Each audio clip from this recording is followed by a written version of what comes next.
Julie, and welcome to our show Entrepreneurs on the Way. So you all created a business in the footwear industry, and you are here today to talk about the challenges that you faced and the choices that you have made. So I'm firstly going to quickly present the evolution and attractiveness of the footwear industry. Based on the reports that we have on year 2016, we can highlight those following points. First, regarding Rivalry, the competition in the footwear industry is fierce, and most of the companies benefit from high market shares. There seems to be an intense similarity among the products, which makes the price competition very intense. However, the demand is pretty stable as shoes are a necessity product. Companies with low market shares therefore struggle to compete as their excess capacity for overproduction is inefficient and as they cannot provide economies of scale to balance with the high fixed and variable costs. Then, the barriers to enter the market are quite low, and companies with large production volumes benefit from an absolute cost advantage. Companies with a correct strategy should therefore be able to successfully enter and occupy the market. Regarding the customers' buying power, it is quite high as there are many companies offering footwear products and as they are quite highly price sensitive. To conclude, the supplying power is high as the needed raw materials are quite expensive and suppliers have many companies as customers. So I'm done with the presentation of the industry, and now we are going to do more like question and answers. So Julie, can you tell us a bit about the strategy that you have made to enter and succeed in the industry? Sure. So at first we decided to do a middle quality product with quite low prices so we could reach a lot of customers, and to produce a middle range of products so we could stay among the competitors. Okay. And we decided to settle in Asia and North America, but we quickly realized that North America cost of labor was very high, so we decided to change and go to Latin America. Okay. That was cheaper. Okay, perfect. So Carrie, now, can you tell us about the strengths and weaknesses of the company? Oh, sure. Well, I think we made some very big mistakes when we construct our strategy, which make our company suffer from different weaknesses. First, we have been suffering our lack of investment. At first, we have decided not to take too many risks by investing low amount of money, but the competitors were pursuing more risky strategies and that was more efficient, and a gap was quickly appeared between us and our competitors, and it has been hard to keep up with them. So second, we have been suffering in high bank interest.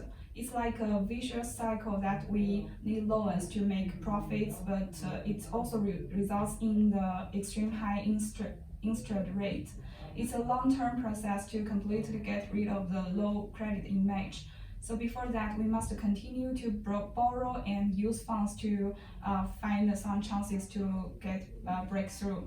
And we also have some strengths, I think, because our factory, like in year 6, we have a factory in Latin America. So this is a strength because we can pay lower in the cost to product more shoes, and besides, I think Latin America's market in the private label shoes are in very short supply in year 6, which providing us with more possibility to make profit with our private label.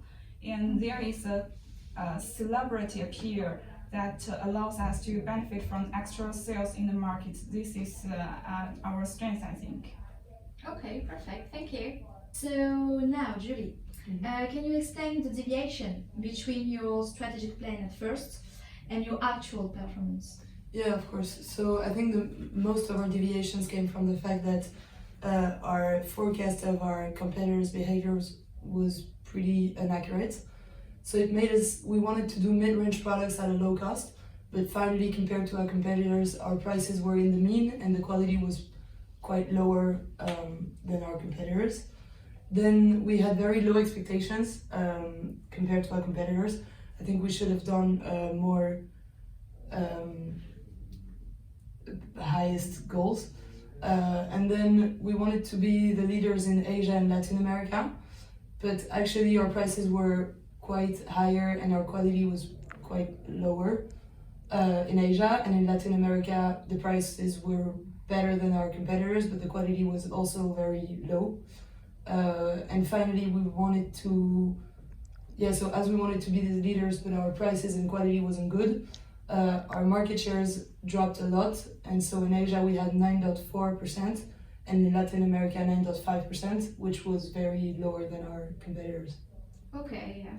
Okay, thank you. Carrie, can you explain to me your overall experience in managing your company as a team? Well, I think during a group decision, we should try to avoid some group thinking and social loafing and individuation and the phenomena of the investigation of commitment. And I think it's very hard to coordinate with as we are in a team of 8 persons, which is a very big team. And I think inspiration of the work according to each member's abilities and skills is better. And I think we should take into account of the opinion of every member, not essentially right, but always some interesting ideas we can make into implementation and make it successful. Yeah. Okay, perfect. Thanks.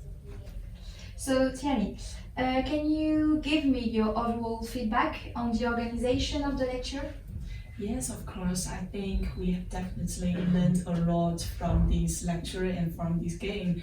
And first, I think in the game, we have noticed that forecast is really important for us.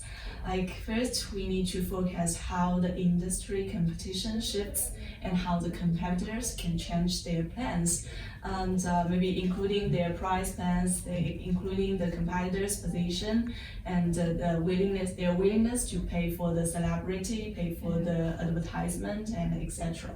And the decision of my plan, my company, and other companies shape the industry structure together. And other company will also change their ideas based on our company's plans and strategies. And forecast can never only think about the past 1 year or a few years of our companies, but also look at the whole industry, forecast what other companies could do. And the second part, I think we must have a very clear segmentation and position in terms of products, demographic, and geographic perspectives. In this game, it required us to not only focus on the general picture of the industry, but also look at every segments, every part of the market, and do some research and know about the details and the statistics of the market.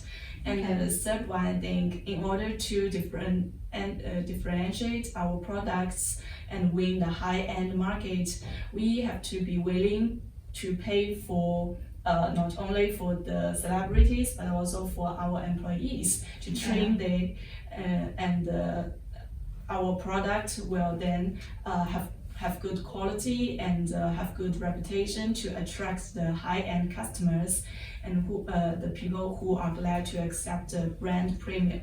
And the fourth one, we should update our machines and facilities at the very first stage so that we can save cost for the next few years. When all companies start almost the same time in this game, we should not be very conservative at the first year. We should be more aggressive and try to occupy the market.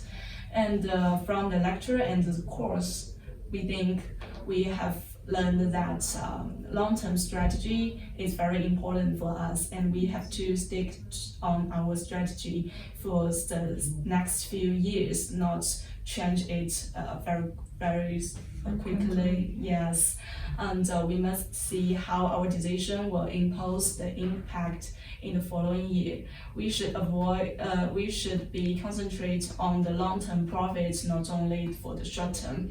And the second one, I think we should focus focus on our competitive advantages to acquire more market share and have an impact on the market.